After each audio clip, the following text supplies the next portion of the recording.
Praise the lord. హల్లెలూయా. దేవునికి స్తోత్రం. క్రీస్తునందు ప్రియమైన సహోదరి సహోదరులారా, ప్రియమైన సంఘస్థులారా, ప్రియమైన స్నేహితులారా, మీకందరికీ ప్రభువైన యేసుక్రీస్తులో వారి శ్రేష్టమైన నామములో శుభములు తెలియజేస్తున్నాం. దయచేసి అందరూ ఈ యొక్క లైవ్ ప్రోగ్రాం ద్వారా ఉపవాస ప్రార్థనలో పాల్గొని దైవాశీస్సులు పొందుకోవాల్సిందిగా మనవి చేస్తున్నాం. దయచేసి అందరూ తలలోంచి కళ్ళు మూసుకున్నట్లయితే ప్రార్థన చేసుకొని ఈ ఉపవాస ప్రార్థన కూడికను మనము ఆరంభించుకుందాం. దేవా స్తోత్రం, స్తోత్రం, స్తోత్రం, స్తోత్రం, స్తోత్రం, స్తోత్రం. హల్లెలూయా, హల్లెలూయా, హల్లెలూయా, హల్లెలూయా. స్తుతిపాత్రుడా, స్తోత్రార్హుడా, ఆరాధ్య దైవమా, సూర్యోదయం మొదలుకొని సూర్యాస్తమయం వరకు స్తుతింపదగిన దేవా యేసయ్యా, మీకే వందనములు, స్తోత్రములు, స్తోత్రములు. అధిక స్తోత్రములు పొందదగిన దేవా మీకు స్తోత్రములు. గత శుక్రవారం ఉపవాస దినం నుండి ఈరోజు శుక్రవారం ఉపవాస దినం వరకు మమ్మల్ని కాచి కాపాడి సంరక్షించి ఈరోజు లైవ్ ప్రోగ్రాం ద్వారా ఉపవాస ప్రార్థన ఇలా జరుపుకోవడానికి అవకాశాన్ని కలిగించినందుకు స్తోత్రములు చెల్లిస్తున్నాం. ఈ కూడికలో సంఘస్థులందరూ పాల్గొని, బ్రాంచ్ సంఘస్థులందరూ కూడా పాల్గొని, స్నేహితులు అందరూ కూడా పాల్గొని దైవాశీస్సులు పొందుకోవడానికి మీ కృప దయచేయమని ప్రార్థన చేస్తున్నాం. ఆత్మలో స్తుతించడానికి, ఆత్మలో కీర్తించడానికి, ఆత్మతో సత్యంతో ఆరాధించడానికి, మీ వాక్యం చదివి ధ్యానించుకొని మీ వాక్య ప్రత్యక్షత ద్వారా మీ చిత్తాన్ని తెలుసుకొని, మీ చిత్తాన్ని గైకొని, మీ చిత్తాన్ని అనుసరించి జీవిస్తూ మీ సన్నిధిలో మేలులు స్వతంత్రించుకోవడానికి మీ కృప దయచేయమని ప్రార్థన చేస్తున్నాం. పొంచి ఉన్న సాతానును, అంధకార చీకటి శక్తులను, దురాత్మలను, దయ్యములను, వాటి ప్రభావాలన్నిటినీ, ప్రతి విధమైన వ్యతిరేకతలన్నిటినీ, వ్యతిరేకమైన ఆయుధాలను మీరిచ్చిన అధికారంతో నజరేయుడైన యేసయ్య సర్వాధికారం కలిగిన నామములో, సర్వశక్తి గల నామములో బంధించి లయపరుస్తున్నాము తండ్రి. పరలోకమందు వాటిని బంధించి లయపరిచినందుకు స్తోత్రములు. మీ సన్నిధి మాతో ఉంచండి. అల్ఫా ఒమేగైన దేవ, ఆది అంతములు మీరే మాకు తోడుగుండి సహాయం చేయమని యేసయ్య నామం ద్వారా ప్రార్థన చేసి వేడుకొంచున్నాము తండ్రి. ఆమేన్. హల్లెలూయా. ఈ సమయంలో 2 పాటలు పాడి దేవుణ్ణి మహింపరుచుకుందాం. అందరూ మాతో కలిసి చప్పట్లు కొడుతూ పాటలు పాడి దేవుణ్ణి మహింపరచండి. హల్లెలూయా.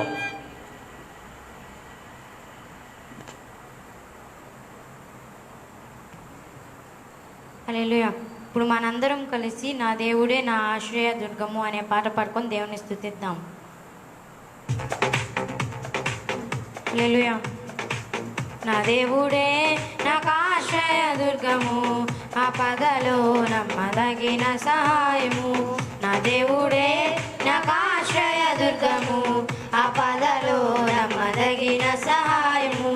భయమే లేదు, దిగులే లేదు, భయమే లేదు, దిగులే లేదు. లోకాని పైన యేసయ్యుండగా, లోకాని పైన యేసయ్యుండగా, నా దేవుడే నాకు ఆశ్రయ దుర్గము, ఆపదలో నమ్మదగిన సహాయము.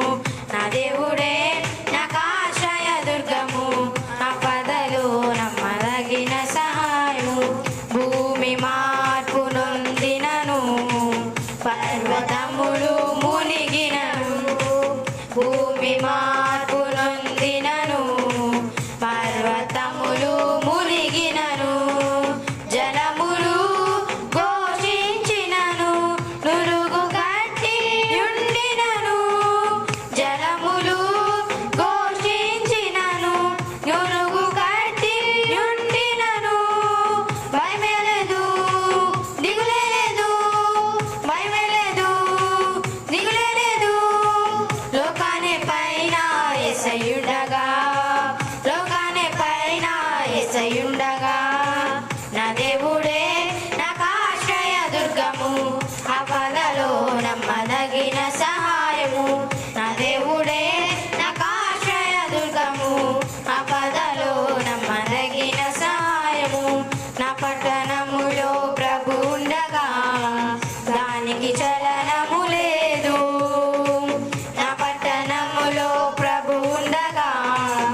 లోకాన్ని పైన యేసయ్యుండగా నా దేవుడే నాకు ఆశ్రయ దుర్గము ఆపదలో నమ్మదగిన సహాయము నా దేవుడే నాకు ఆశ్రయ దుర్గము ఆపదలో నమ్మదగిన సహాయము.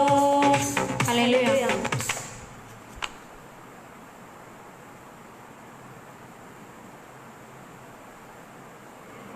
హల్లెలూయా. మనమందరం కలిసి ప్రేమరాజు యేసు ప్రభు అనే పాట పాడి దేవుని నామాన్ని మహిమపరచుకుందాం.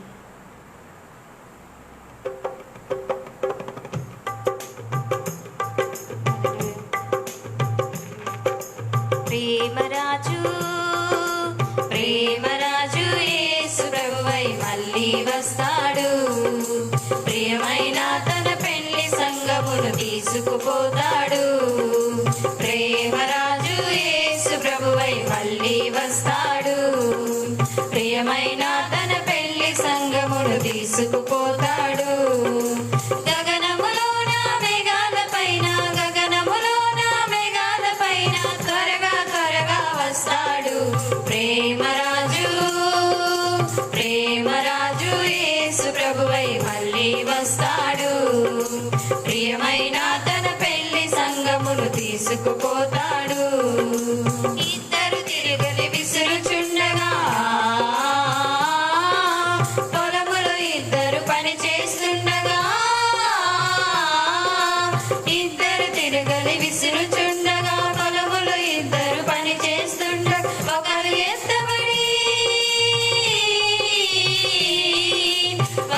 ఎత్తబడి ఒకరు విడువబడి రెప్పపాటున కొనిపోబడుదు. ప్రేమరాజు ప్రేమరాజు యేసు ప్రభువై మళ్ళీ వస్తాడు.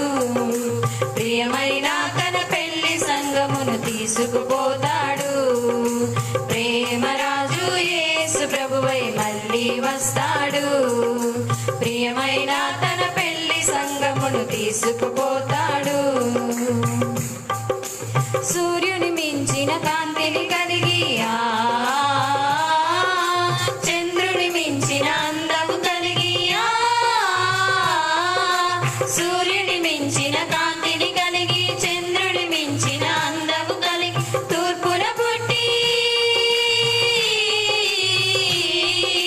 తూర్పున పుట్టి పరవడ మెరిసే మెరుపు తీగలా వస్తాడు. ప్రేమరాజు ప్రేమరాజు యేసు ప్రభువై మళ్ళీ వస్తాడు. ప్రియమైన తన పెళ్లి సంగమును తీసుకుపోతాడు. ప్రేమరాజు యేసు ప్రభువై మళ్ళీ వస్తాడు. ప్రియమైన తన పెళ్లి సంగమును తీసుకుపోతాడు. గగనములోన మేఘాలపైన త్వరగా త్వరగా వస్తాడు. ప్రేమరాజు ప్రేమరాజు యేసు ప్రభువై మళ్ళీ వస్తాడు. ప్రియమైన తన పెళ్లి సంగమును తీసుకుపోతాడు. హల్లెలూయా.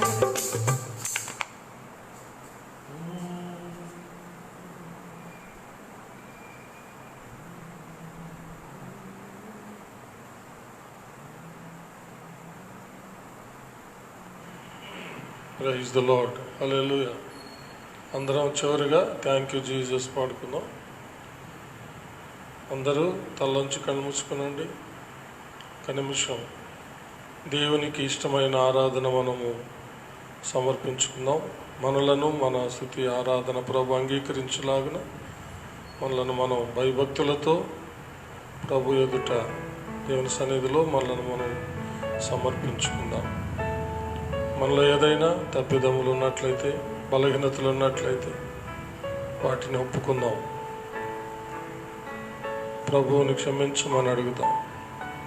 వాటిని వదిలిపెడతాం. Hallelujah, hallelujah, hallelujah, hallelujah. Thank you Jesus, thank you Jesus, thank you Jesus, thank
thank you Jesus master.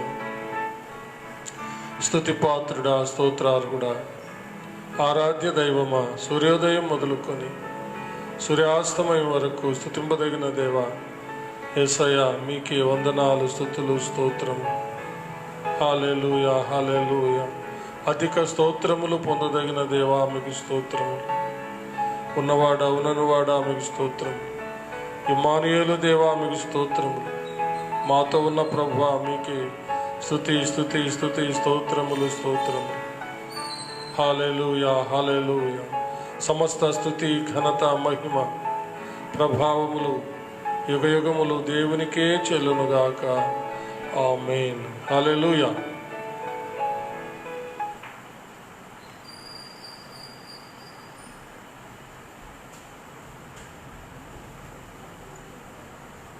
Praise the lord. దయచేసి అందరూ బైబిల్ తెరవండి. సామెతల గ్రంథము 4వ అధ్యాయము 25వ వచనాన్ని చదువుకుందాం. సామెతల గ్రంథము 4వ అధ్యాయము 25వ వచనము.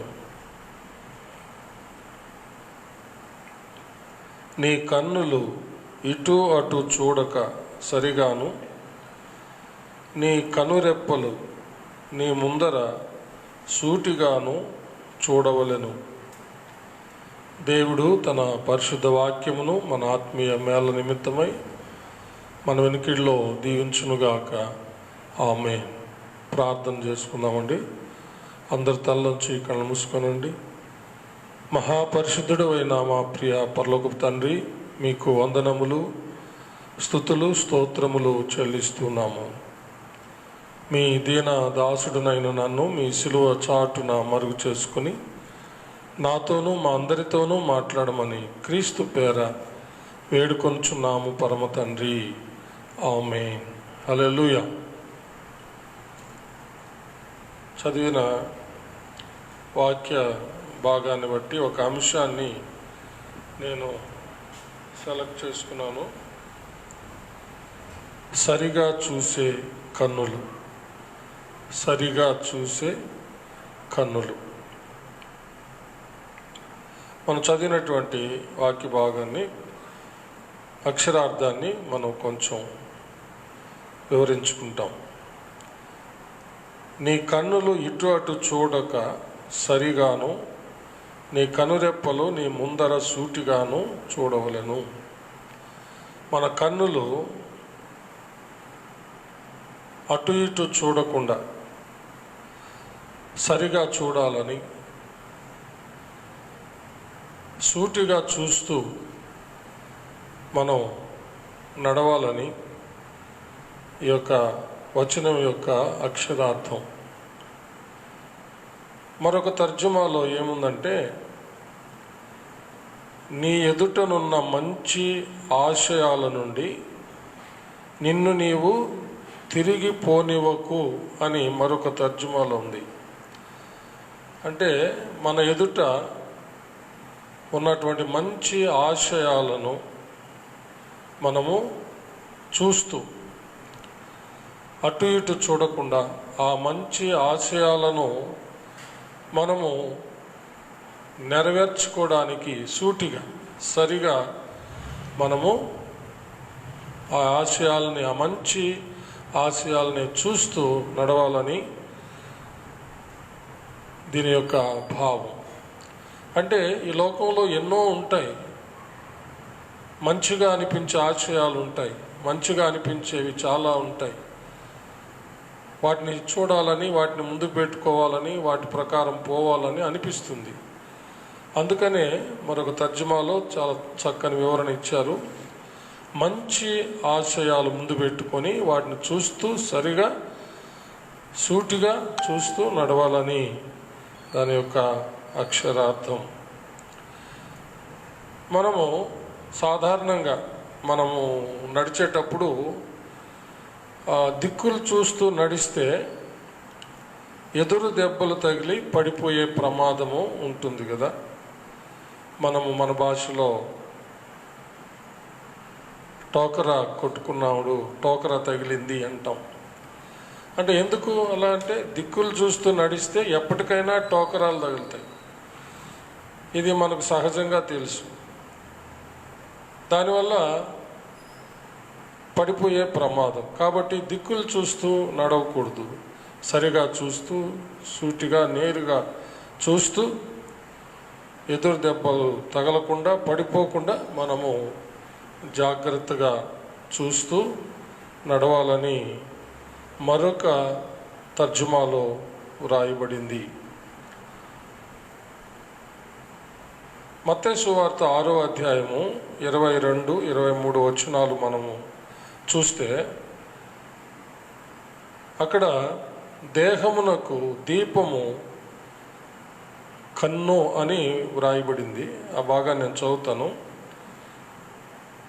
మత్తయి సువార్త 6వ అధ్యాయము 22, 23 వచనాలు. దేహమునకు దీపము కన్నే గనుక నీ కన్ను తేటగా ఉండిన ఎడల నీ దేహమంతయు వెలుగుమయమై ఉండును.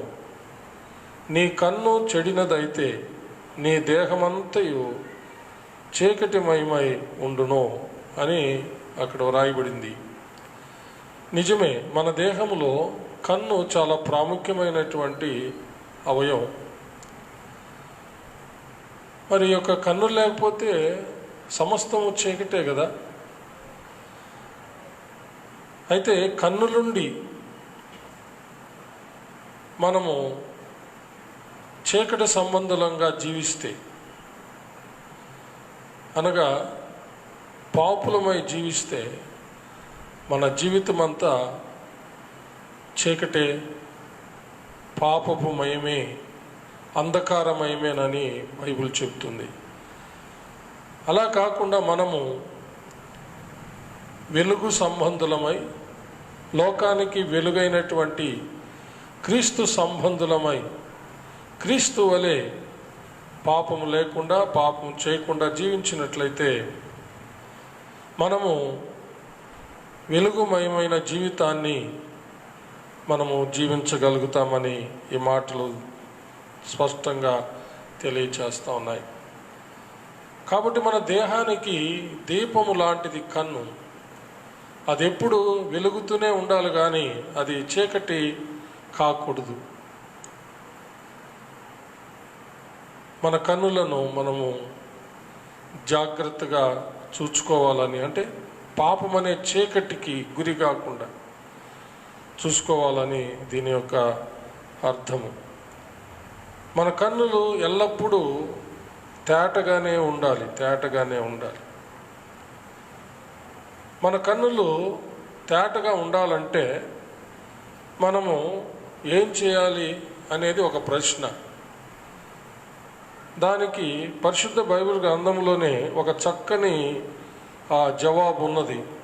అది మన ప్రభు అయిన యేసయ్య చెప్పినటువంటి మాటల్లోనే ఉంది. ఇప్పుడు మనము మత్తయి సువార్త 6వ అధ్యాయము 22-23 వచనాలు ఆ భాగమంతా కూడా ప్రభువు బోధించినటువంటిదే, కొండ మీద ప్రసంగం. చూడండి, దీనికి జవాబు మనము లేఖనాల్లో చూస్తాం.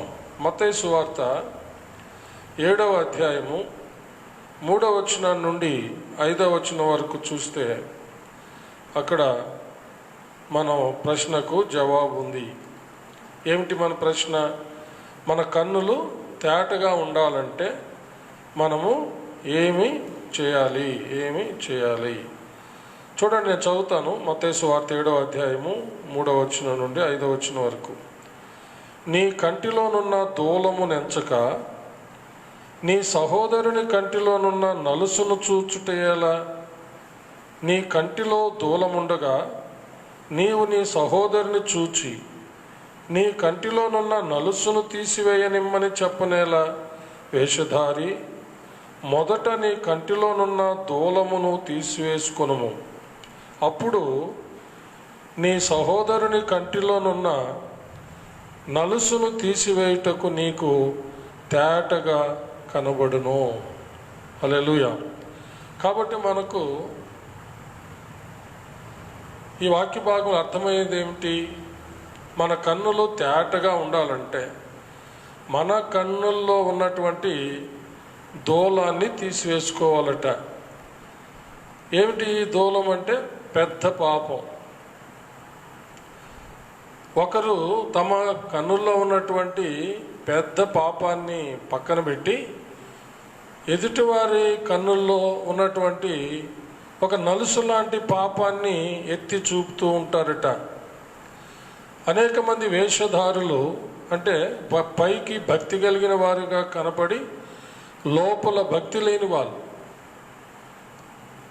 పైకి గొర్రెతోలు కప్పుకున్నటువంటి గొర్రెతోలు అంటే పైకి గొర్రె, లోపల తోడేలు అన్నమాట. వీళ్ళనే గొర్రెతోలు కప్పుకున్న తోడేళ్ళు వేషధారులు అని చెప్పి బైబిల్ స్పష్టంగా తెలియచేస్తూ ఉంది. కాబట్టి అనేక మంది తమ జీవిత పాపాన్ని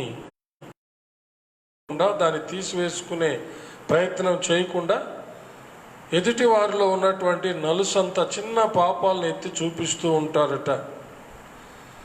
అయితే ఆ ఎదుటివారి జీవితంలో ఉన్న నలుసంత చిన్న పాపాన్ని తీసివేయగలగాలంటే మనము చాలా తేటైన వాళ్ళుగా ఉండాలని వాక్యం చెబుతుంది.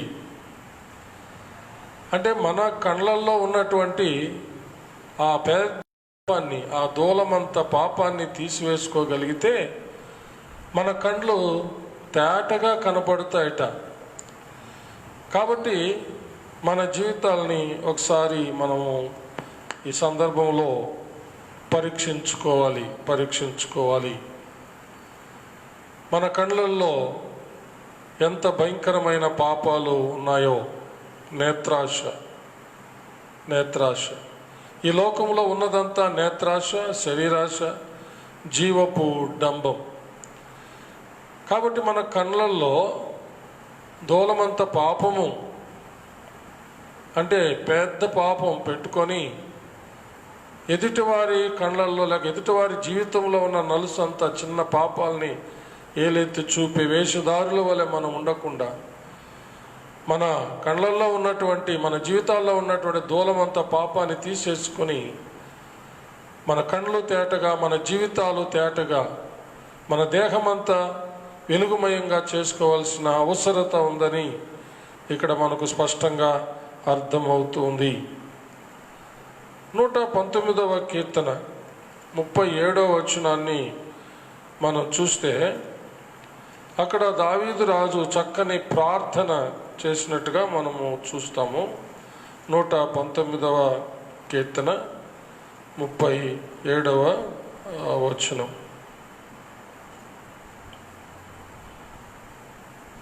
వ్యర్థమైన వాటిని చూడకుండా నా కన్నులు త్రిప్పివేయుము.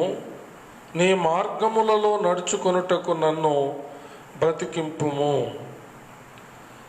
చక్కని ప్రార్థన దావీదు రాజు ఇక్కడ చేస్తూ ఉన్నాడు దేవునికి. వ్యర్థమైన వాటిని చూడకుండా నా కన్నులను త్రిప్పివేయుము. నీ మార్గములలో నడుచుకొనుటకు నన్ను బ్రతికించుము. నీ మార్గాల్లో సరిగా నేను సూటిగా చూస్తూ నడుచుకునేటట్టు నాకు సహాయం చేయండి. నీ మార్గాలలో కుడి ఎడమకు చూడకుండా, వ్యర్థమైన వాటిని చూడకుండా సూటిగా సరిగా చూస్తూ మీ మార్గాల్లో నడిచే కృప నాకు దయచేయండి దేవా అని బతిమాలుకుంటూ ఉన్నాడు దావీదు రాజు ఇక్కడ. అంత మాత్రం కాకుండా మరొక శ్రేష్టమైన ప్రార్థన ఆయన చేసినట్టుగా మనము చూస్తూ ఉన్నాం కన్నుల విషయమై. 119వ కీర్తనలోనే 18వ వచనాన్ని మనం చూస్తే మనకు అది అర్థమవుతుంది.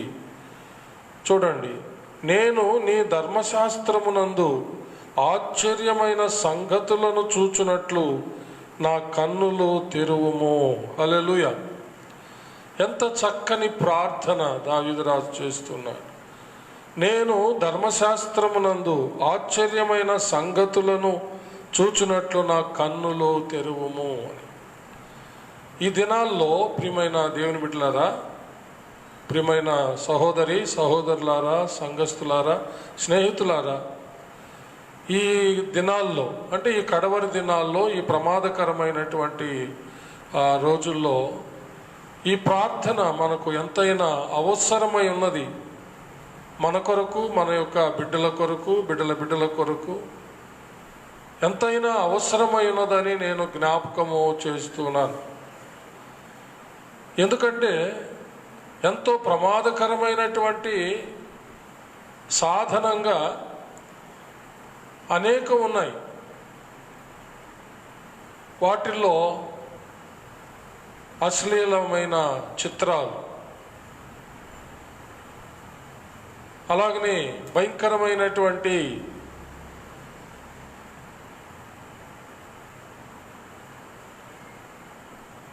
యవనస్తులను పాడు చేసేటటువంటి అనేకమైన దృశ్యాలు,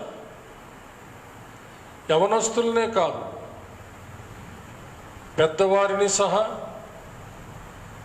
ఆఖరకు ప్రతిష్ఠించబడిన దైవజనులను సహా,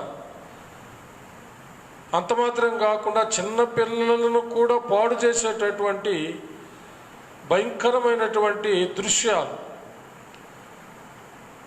అనేక మాధ్యమాల ద్వారా, ముఖ్యంగా ఈ యొక్క cell phone, internet, Facebook, WhatsApp, ఇలాగ వీటన్నిటి ద్వారా, ఈ సోషల్ మీడియా ద్వారా ఎంతో ప్రమాదము పొంచి ఉన్నదని మనం బాగా ఇప్పటికే గ్రహించి ఉన్నాం. వాటి వల్ల ఒకవైపు ఎంతో ప్రయోజనము ఉన్నప్పటికీ మరొక వైపు ఎంతో ప్రమాదము కూడా ఉన్నది. అయితే ఈ ప్రమాదకరమైనటువంటి స్థితిలో పడకుండా ఉండడానికి శక్తి కావాలి.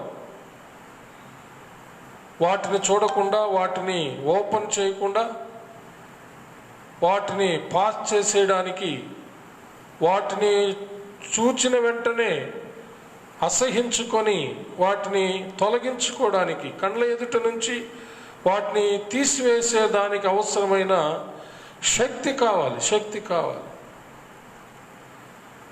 ఆ శక్తి కొరకే దావీదు రాజు ఇక్కడ ప్రార్థన చేస్తున్నాడు. దేవా, వ్యర్థమైన వాటిని చూడకుండా నా కన్నులను త్రిప్పివేయము. అంటే దేవుణ్ణి ఆశ్రయిస్తున్నాడు. అంటే తనకు ఆ శక్తి లేదని గ్రహించాడు.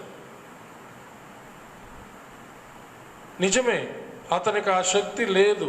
ఒకప్పుడు అతడు ఒక సాయంకాల సమయంలో తన రాజనగర్లో మిద్దె మీద ప్రొద్దుగుంకు వేళ అతడు తిరుగుతూ స్నానం చేస్తున్నటువంటి తన యొక్క సైనికుని భార్యను చూసి తన యొక్క కన్నులను పక్కకు తిప్పుకోకుండా తన కన్నుల్లో ఒక పెద్ద దూలమంతగా ఆ స్త్రీని ఉంచుకొని ఆఖరకు తనను తెప్పించుకొని వ్యభిచారం చేసి దేవుని న్యాయ తీర్పుకు గురవుతాడు దావీదు రాజు. అయితే దేవుడు అతన్ని గద్దించినప్పుడు ఎంతో పశ్చాత్తాపడి రాత్రింబవళ్ళు కన్నీటిని అన్నపానాలుగా చేసుకొని విరిగి నలిగిన మనసుతో కన్నీరు విడుస్తూ పశ్చాత్తాపంతో దేవుణ్ణి వేడుకుంటాడు, మొరపెడతాడు. దేవా, నేను చేసినటువంటి ఆ ఘోరమైన పాపము నా కండ్ల ఎదుటే ఇప్పుడు ఉన్నది. అది ఎంతో భయంకరమైన ఒక దూలము లాంటిది, పెద్ద పాపం. దేవా, నా కండ్లు మూసుకొని నేను గుడ్డివాడినై ఆ పాపం చేశాను, నన్ను క్షమించు అని దేవుణ్ణి వేడుకుంటాడు. దేవుడు అతనికి క్షమాభిక్ష పెడతాడు, అతనికి ప్రాణరక్షణ కలుగజేస్తాడు. అటు పిమ్మట దావీదు ఇంకెన్నడూ కూడా అలాంటి పాపం చేయకుండా తను జాగ్రత్త పడతాడు. ఆ జాగ్రత్త పడినటువంటి ఒక మార్గమే దేవునికి ప్రార్థన చేయడం, దేవుణ్ణి బతిమాలుకోవడం. దేవా, వ్యర్థమైన వాటిని చూడకుండా నా కన్నులను తిప్పివేయము, నేను నా కన్నులు సరిగా చూచేటట్టు, సరైన దానిని మంచి దానిని చూచేటట్టు, మీ ధర్మశాస్త్రంలో ఆశ్చర్యకరమైన సంగతులు చూచేటట్టు నా కన్నులు తెరవండి, వ్యర్థమైన దాన్ని చూడకుండా నా కన్నులను త్రిప్పివేయండి అని చెప్పి బతిమాలుతూ ప్రార్థన చేస్తూ ఉన్నాడు. నేను ఇక వ్యర్థమైన వాటిని చూడకూడదు, సరిగా మిమ్మల్ని చూస్తూ సూటిగా మీ మార్గంలోనే చక్కగా నడిచేటట్టు నాకు మీ కృపను శక్తినిమ్మని దావీదు రాజు బతిమాలుకుంటాడు. సర్వశక్తి కలిగిన దేవుడు దావీదు మొర ఆలకించి అతనికి ఆ శక్తిని ప్రసాదిస్తాడు. నీవు నేను కూడా ఈ విషయమై ఎంతో ప్రార్థన చేయాల్సినటువంటి అవసరత ఉంది. ఎంతోమంది వయసుతో నిమిత్తము లేకుండా ఈ భయంకరమైనటువంటి నేత్రాశలో పడిపోయి నశించిపోతున్నారు. వారి వారి కళ్ళల్లో ఘోరమైన పాపాన్ని పెట్టుకొని ఉన్నారు, దూలమంత పాపాలని. కొందరైతే తమ కళ్ళల్లో తమ భార్యలు ఉండవలసిన దానికి బదులు పరస్త్రీలను పెట్టుకొని ఉన్నారు. కొంతమంది స్త్రీలు తమ కళ్ళల్లో తమ భర్తలను ఉంచుకోవలసిన దానికి బదులు పరపురుషులను ఉంచుకొని ఉన్నారు. ఇలాగూ ఉంచుకోకూడనివి, ఉంచుకోకూడని వారిని, ఉంచుకోకూడని వాటిని కళ్ళల్లో దూలమంత పాపాలుగా పెట్టుకొని ఉన్నారు. వాళ్ళ బ్రతుకులో చీకటిమయమే. అయితే ఆ దూలమంత పాపాన్ని తీసేసుకుంటే కళ్ళు తేటపడితే అప్పుడు దేహము తేటపడుతుంది, దేహం వెలుగుమయమవుతుంది, జీవితం వెలుగుమయమవుతుంది, కుటుంబాలు వెలుగుమయమవుతాయి, వారు కలిగి ఉన్నదంతా కూడా వెలుగుమయమవుతుంది. వారు దీవించబడతారు, వారు వెలిగించబడి అనేకులకు వెలుగుగా వారు ఉపయోగపడతారు. అనేకులను చీకట్లోంచి వెలుగులోనికి వారు నడిపించగలుగుతారు. కాబట్టి ఒక్కసారి ఈ సందర్భంలో పరిశీలన చేసుకొని నీ కంట్లో ఎవరున్నారు, నీ కంట్లో ఏముంది? ఒకసారి పరిశీలన చేసుకో. మంచి ఆశయాలు ముందు పెట్టుకో ఉన్నావా? చెడ్డ ఆశయాలు ముందు పెట్టుకో ఉన్నావా? చెడును ముందు పెట్టుకో ఉన్నావా? మంచిని ముందు పెట్టుకో ఉన్నావా?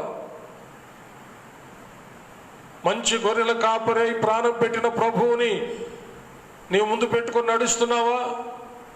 లేక ఇంకా వ్యర్థమైన దానిని పూజిస్తూ ఆరాధిస్తూ మాయ, మోసం, వ్యర్థమైనటువంటి దేవుడు కాని దాన్ని నీవు ముందు పెట్టుకొని నడుస్తున్నావా? ఒక్కసారి పరిశీలన చేసుకో. దేవుణ్ణి వేడుకో. దేవుణ్ణి వేడుకోవాలి మనమంతా. మనకు, మన బిడ్డలకు, మన బిడ్డల బిడ్డలకు ఎంతైనా భద్రత అవసరమై ఉన్నది. వ్యర్థమైన వాటిని చూడకుండా మన కన్నులు తిప్పబడాలి. దేవుని యొక్క ధర్మశాస్త్ర గ్రంథములో, పరిశుద్ధ బైబిల్ గ్రంథములో మర్మమై ఉన్నటువంటి క్రీస్తును చూచే కన్నులు మనకు కావలసి ఉంది. దాని కొరకు మనం ప్రార్థన చేసుకున్నట్లయితే, దేవుణ్ణి బతిమాలుకున్నట్లయితే ఆ ధన్యత, భాగ్యాన్ని దేవుడు మనకు ప్రసాదిస్తాడు. మన వేషధారుల వలె ఉండకూడదు. మన కన్నులు తేటగా ఉండాలి. మన కన్నులు తేటగా ఉంటే మన జీవితం తేటగా ఉంటుంది, మన కుటుంబం తేటగా ఉంటుంది, మనం కలిగి ఉన్నవన్నీ కూడా తేటగా వెలుగుమయంగా ఉంటాయి. ఒక్కసారి ఈ సందర్భంలో ఆలోచించమని నేను మనవి చేస్తూ ఉంటున్నాను. దావీదు రాజు ఇంకా ఎంత జాగ్రత్త పడ్డాడంటే, ప్రార్థన చేయడమే కాకుండా వేకునే దేవుణ్ణి వెతికాడు. ఆయన బలాన్ని వెతికాడు, ఆయన ప్రభావాన్ని వెతికాడు. దేవుణ్ణే చూడాలనేటటువంటి ఆలోచన ఆయన జీవితంలో స్థిరంగా ఏర్పరచుకున్నాడు. వేకునే లేచింది మొదలుకొని దేవుణ్ణే చూడాలని, ఆయన బలాన్ని చూడాలని, ఆయన ప్రభావాన్ని చూడాలని, దేవుణ్ణి పొందుకోవాలని, ఆయన బలాన్ని పొందుకోవాలని, ఆయన ప్రభావాన్ని పొందుకోవాలని, ఆయన అనుసరించి నడవాలనేటటువంటి ఒక తృష్ణ, ఒక తపన ఆయన జీవితంలో కలిగింది. దుప్పి నీటి వాగుల కొరకు ఆశపడినట్లు దావీదు దేవుని కొరకు ఆశపడినట్టుగా మనం చూస్తున్నాం. 63వ కీర్తన మొదటి 2 వచనాలు మనం చూస్తే ఆ విషయాలు చాలా చక్కగా మనకు అర్థమవుతాయి. మనం కూడా ఎంత జాగ్రత్త తీసుకోవాలో ఈ విషయాలు అర్థమవుతున్నాయి. గమనించండి, చూడండి. 63వ కీర్తన మొదటి 2 వచనాలు. దేవా, నా దేవుడవు నీవే, వేకువనే నిన్ను వెదుకుదును, నీ బలమును, నీ ప్రభావమును చూడవలనని పరిశుద్ధాలయమందు నేను ఎంతో ఆశతో నీ తట్టు కనిపెట్టి ఉన్నాను. నీళ్లు లేక ఎండి ఉన్న దేశమందు నా ప్రాణము నీ కొరకు తృష్ణగొని ఉన్నది. నీ మీద ఆశ చేత నిన్ను చూడవలనని నా శరీరము కృషించుచున్నది. హల్లెలూయా. చూచారా, దావీదు కన్నులు దేవుణ్ణి చూడాలని తృష్ణగొనుచున్నాయట. దాని కొరకు ఆయన వేకునే లేచి ఆయన దేవాలయానికి వెళ్ళి ఎంతో ఆశతో దేవుని చూడాలని ఎదురు చూస్తున్నాడు. ఆయన వెతుకుతున్నాడు, ఆయన బలాన్ని వెతుకుతున్నాడు, ఆయన ప్రభావాన్ని వెతుకుతున్నాడు. వేకునే లేచి దేవుని బలాన్ని, దేవుని ప్రభావాన్ని ఎంతో ఆశతో, తృష్ణతో వెతికిన దావీదు రాజుకు దేవుడు తను తాను కనపరుచుకున్నాడు. తన మనస్సునంతా దావీదుకు తెలియజేశాడు. తన బలాన్ని ఇచ్చాడు, తన ప్రభావాన్ని ఇచ్చాడు. అందుకనే దావీదు రాజు జీవితంలో అపజయం ఎరుగని రాజుగా, ఎంతో ప్రభావము, మహాత్మ్యము, ఖ్యాతి కలిగిన వాడుగా దావీదు రాజు జీవితంలో మనము చూస్తాం. ఆయన చరిత్రలో అట్టి గొప్ప రాజుగా స్థిరపడిపోయాడు. దానికి కారణం తనను అంతగా చేసినటువంటి దేవుణ్ణి వేకునే వెతకడం, ఆయన బలాన్ని, ఆయన ప్రభావాన్ని వెతకడం, దేవుని అనుగ్రహంతో దేవుణ్ణి పొందుకోవడం, ఆయన బలాన్ని, ప్రభావాన్ని పొందుకోవడమే దానికి కారణం. దేవుని చిత్తాన్ని, దేవుని మనస్సును ఎరిగి ఆ మనసానుసారంగా నడవడమే దానికి కారణం. ఒక్కసారి నీవు నేను మనం ఎలా ఉన్నామో, మన కన్నులు వేటిని వెతుకుతున్నాయో పరిశీలన చేసుకుందాం. 17వ కీర్తన 15వ వచనాన్ని కూడా మనం చూస్తే అక్కడ కూడా ఈ విషయం చాలా స్పష్టంగా వ్రాయబడింది. నేనైతే నీతి గలవాడనై నీ ముఖ దర్శనము చేసేదను, నేను మేల్కొనున్నప్పుడు నీ స్వరూప దర్శనముతో నా ఆశను తీర్చుకొందును. హల్లెలూయా. దావీదురాజు ఎంత చక్కగా ఈ మాట రాస్తున్నాడో చూడండి. ఈ విషయాన్ని రాసి కీర్తిస్తున్నాడో చూడండి. నేనైతే నీతి గలవాడనై ఓ దేవా నీ ముఖ దర్శనము చేసేదను, నేను మేల్కొనున్నప్పుడు నీ స్వరూప దర్శనముతో నా ఆశను తీర్చుకొందును. ఇలాంటి ఆశ మన జీవితాల్లో ఉండాలి. ఈ ఆశను నెరవేర్చే దేవునికి మనము ప్రార్థనలు చేయాలి. ఎంతైనా అవసరం ప్రియులరా. మనము మన అవసరతల కొరకై ప్రార్థనలు, యాచనలు, విజ్ఞాపనలు చేస్తూ ఉంటాం. మన వ్యాధి బాధల నుంచి విడుదల కలగడానికి, అప్పు బాధల నుండి, రుణ బాధల నుండి, భయంకరమైనటువంటి నాశనకరమైన తెగుళ్ళ నుండి, మరణకరమైన వ్యాధుల నుండి, నానా విధాల ప్రమాదకరమైన మరణకరమైన వైరస్ల నుండి విడుదల చేయమని ప్రభువుని బతిమాలుతూ ఉంటాం. మంచిదే, ప్రభువుని వేడుకోవాల్సిందే. ఎందుకంటే ప్రభు ద్వారానే వాటన్నిటి నుంచి కూడా విడుదల, వేరే మార్గం లేదు. అలాగనే ఈ భయంకరమైనటువంటి పరిస్థితుల్లో నుండి విడుదల కూడా దేవుని ద్వారానే.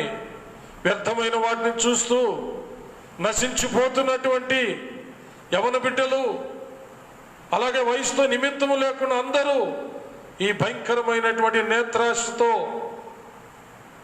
కళ్ళల్లో పరిశుద్ధంగా తేటగా ఉండాల్సినటువంటి కళ్ళల్లో తేటగా కలిగిన కళ్ళు కలిగి వెలుగుమయమైన జీవితం, వెలుగుమయమైన దేహం, వెలుగుమయమైనటువంటి వాతావరణంలో చక్కగా వెలుగు సంబంధులు కనుక క్రీస్తు యేసు సంబంధులుగా, లోకానికి వెలుగని క్రీస్తు యేసు సంబంధులుగా జీవించాల్సినటువంటి వాళ్ళు చీకటి సంబంధులుగా, సాతాను సంబంధులుగా జీవిస్తూ ఉన్నారు. ఈ ప్రమాదకరమైన పరిస్థితుల్లో నుంచి మనం బయటికి రావాలి రావాలి రావాలి.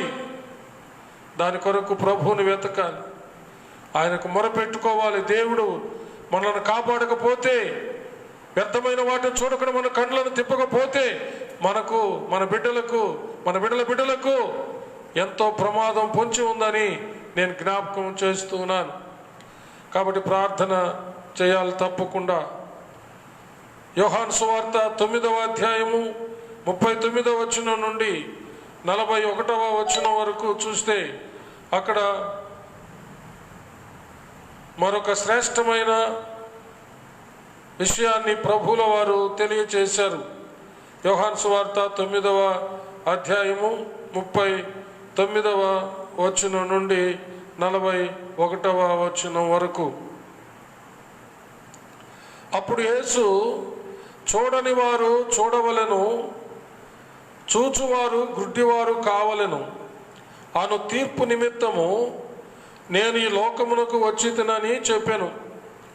ఆయన యొద్దనున్న పరిచయులలో కొందరు ఈ మాట విని, మేమును గుడ్డివారమా అని అడిగిరి. అందుకు యేసు, మీరు గుడ్డివారైతే మీకు పాపము లేకపోవును, కానీ చూచుచున్నామని మీరిప్పుడు చెప్పుకొనుచున్నారు గనుక మీ పాపము నిలిచి ఉన్నదని చెప్పెను.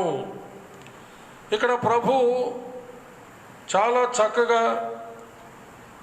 తెలియజేస్తున్న అమూల్యమైన సత్యం ఏమిటంటే, ఒక కళ్ళు లేని గుడ్డివాడు ఉన్నాడు అనుకోండి, అతడు దేనిని చూడలేడు కాబట్టి వాడికి పాపము లేదు అని చెప్తున్నాడు. అయితే కళ్ళు కలిగి చూస్తున్నవాడు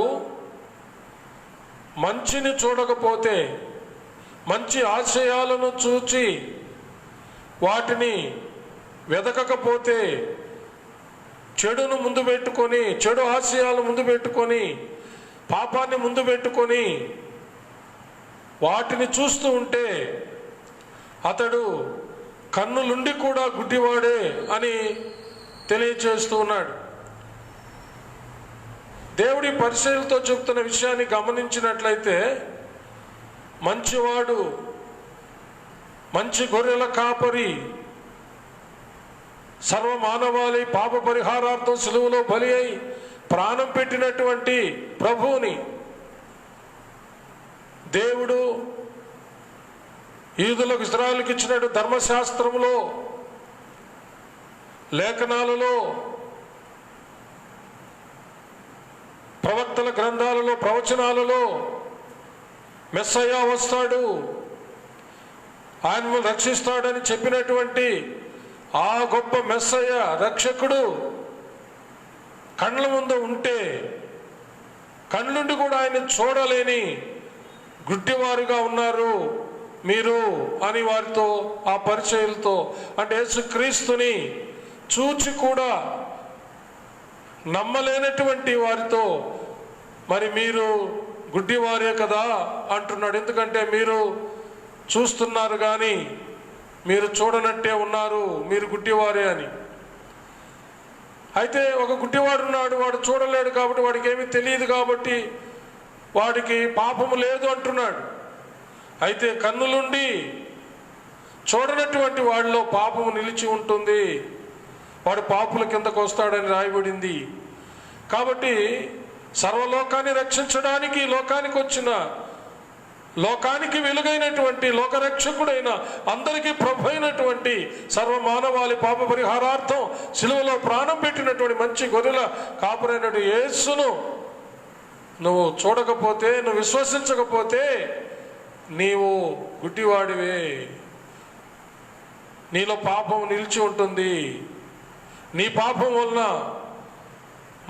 మరణం వస్తుంది, పాపం వల్ల వచ్చే జీతం మరణం కాబట్టి అని దేవుడు హెచ్చరిక చేస్తున్నాడు.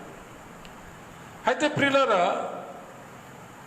యేసుక్రీస్తును చూచే కన్నులు కావాలి, లోకాన్ని చూచేటటువంటి కన్నులు గుడ్డివైపోవాలని దీని యొక్క అర్థం.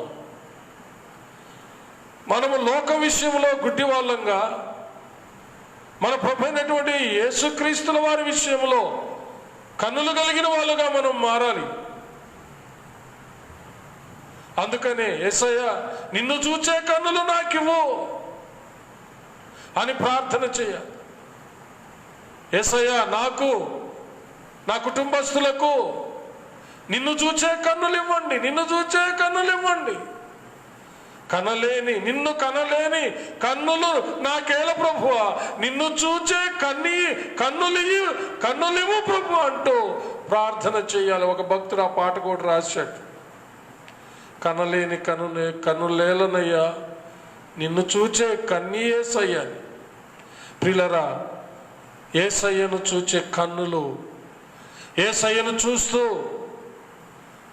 ఆయన అడుగు జాడల్లో కుడి ఎడమలకు చూడకుండా సూటిగా యేసయ్యను చూస్తూ నడిచే కన్నులు కావాలి. అప్పుడే యేసయ్యతో పాటు నిత్య జీవంలోనికి మనం వెళ్ళగలుగుతాం. దేవుడు అట్టి కృప మనకందరికీ దయచేయునుగాక. ప్రార్థన చేసుకుందాం. దయచేసి అందరూ తల నుంచి ఒక్కసారి పరిశీలన చేసుకుందాం. మన చూపులు ఎలా ఉన్నాయి? మనం సరిగా చూస్తున్నామా? సూటిగా మన కన్నురెప్పలు చూస్తున్నాయా? సూటిగా నడుస్తున్నామా? కుడి ఎడమలకు తొలగి మనము ఎదురు దెబ్బలు తిని పడిపోతున్నామా? పతనమైపోతున్నామా? మన కన్నులు తేటగా ఉన్నాయా? మన కన్నుల్లో దూలమంత పాపాలు ఏమైనా కలిగి మన జీవితాల్లో పాపం అనే చీకటి వల్ల చీకటిమయమైన జీవితాలు కలిగి ఏమైనా ఉన్నామా? మన జీవితాల్లో మన కన్నుల్లో ఉన్న పాపాన్ని, మన జీవితంలో ఉన్న పాపాన్ని, శరీరాశ, నేత్రాశ, జీవ డంబాలతో ఉన్న ఈ లోకం ఏదైనా మనలో ఉందా? దానిని తీసివేసుకుందాం.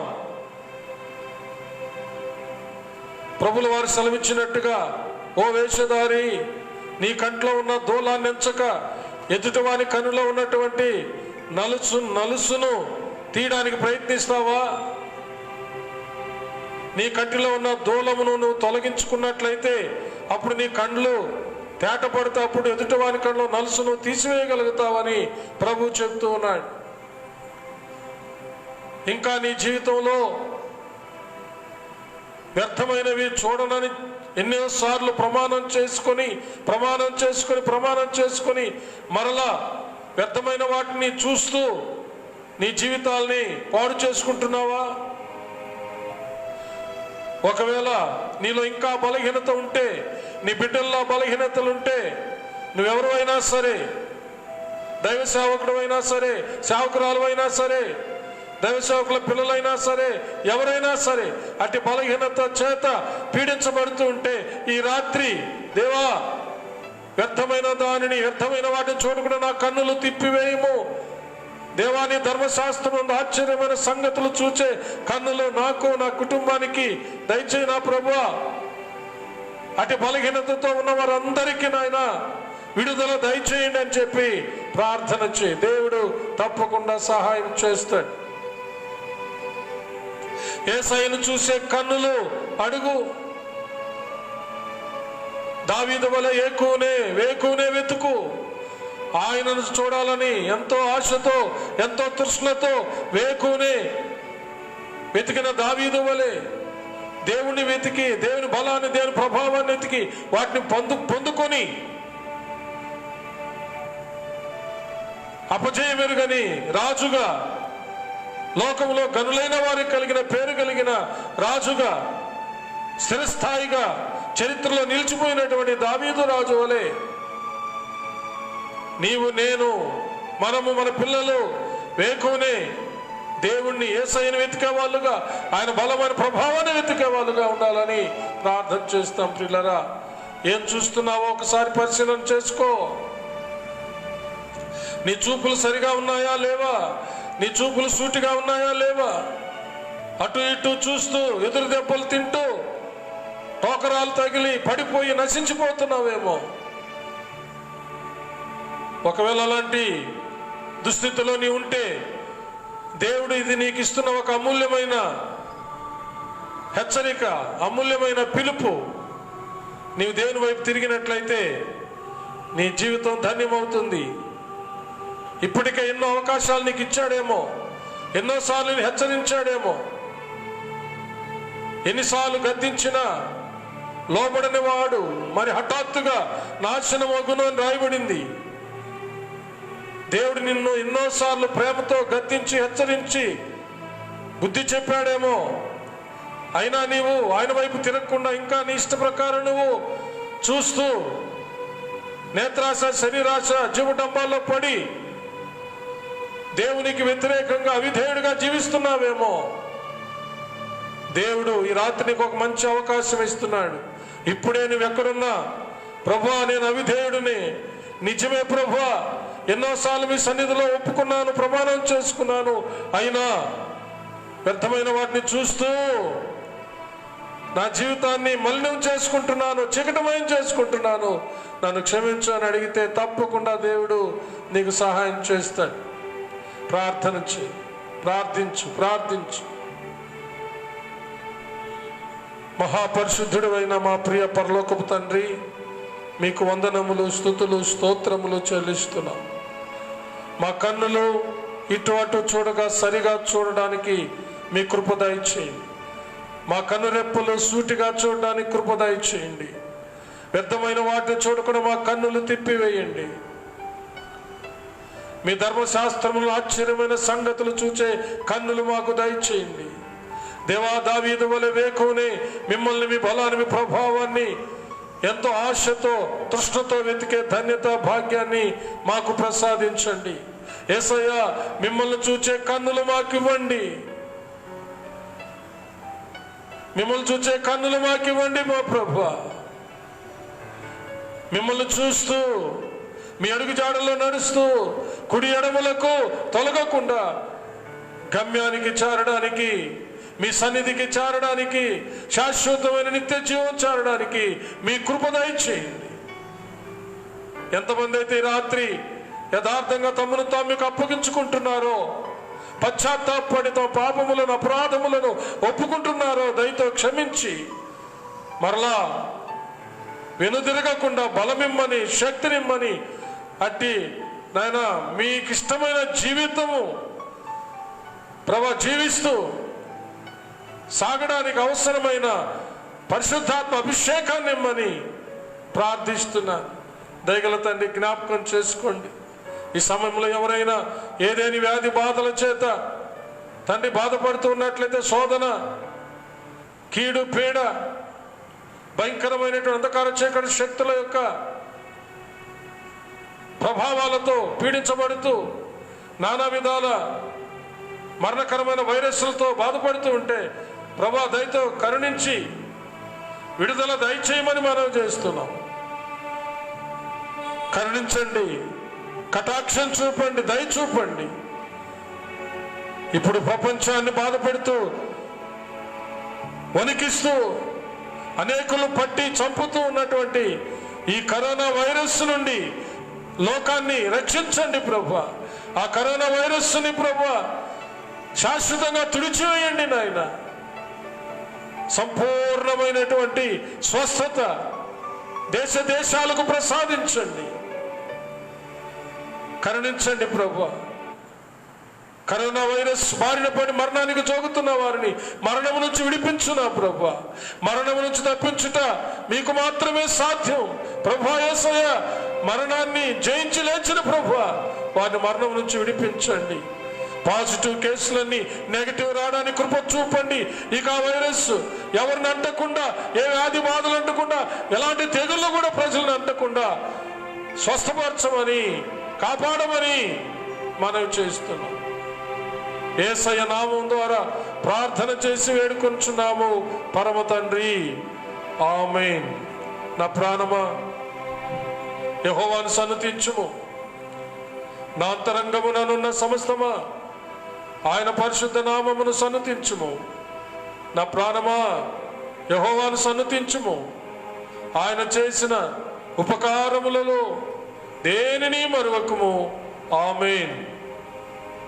మన పరమ తండ్రి అయిన దేవుని ప్రేమ, కుమారుడైన యేసుక్రీస్తు ప్రభుల వారి యొక్క కృప, పరిశుద్ధాత్మ దేవుని అన్యోన్య సహవాసము, సన్నిధి, కాపుదల, భద్రత, నడిపింపు ఇప్పుడు ఎల్లప్పుడు సదాకాలము మీకందరకును, మీ బిడ్డలకు, మీ బిడ్డల బిడ్డలకు, మీరు కలిగి ఉన్న సమస్తానికి తోడై దీవించి ఆశీర్వదించి కాచు కాపాడును గాక. Amen, amen, amen. May God bless you all. Hallelujah. యేసయ్య నామములో అందరికీ వందనాలు. ఒకరొకరు సమాధానం తెలుపుకొని క్రీస్తు ప్రేమలో సమాధానంతో, శాంతితో జీవించండి. హల్లెలూయా.